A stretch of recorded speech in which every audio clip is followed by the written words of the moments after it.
Combo MVX bangsawan sedang-sedang untuk korang. Tonton video ni sampai habis.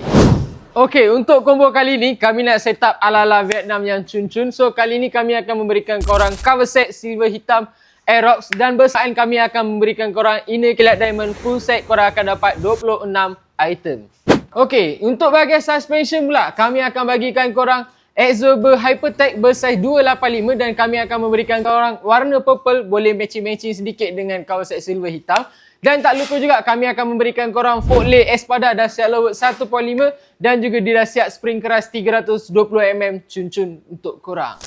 Okey guys, untuk bahagian jajan kecantikan motor korang, kami akan memberikan korang CVT cover daripada brand Hypertech. Untuk warna serasi kita dah bagi cun-cun.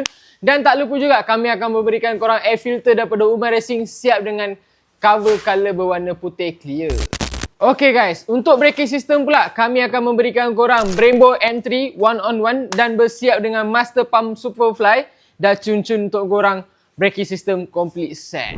Okey guys, untuk combo kali ni kami akan memberikan korang Sport Rim Magic Boy MS103 dan kami nak memberikan korang player-player jet ski darat. Untuk membuatkan korang cukup jet ski darat, kami akan sekali add on dengan extender brand daripada Magic Boy cun-cun dah siap extend 1.5.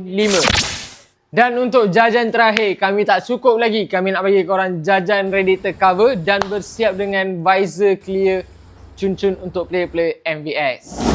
Ini dia combo player JB. Daripada JB dia luncur ke KL guys. Okey, untuk combo yang ini kami hanya memberikan korang RM5,433. Siap postage, siap pemasangan, tak kisah JB, Sabah, Sarawak, Singapura pun boleh. Yang pastikan korang luncur ke Suria Garage. Kalau korang nak kita layan postage pun boleh.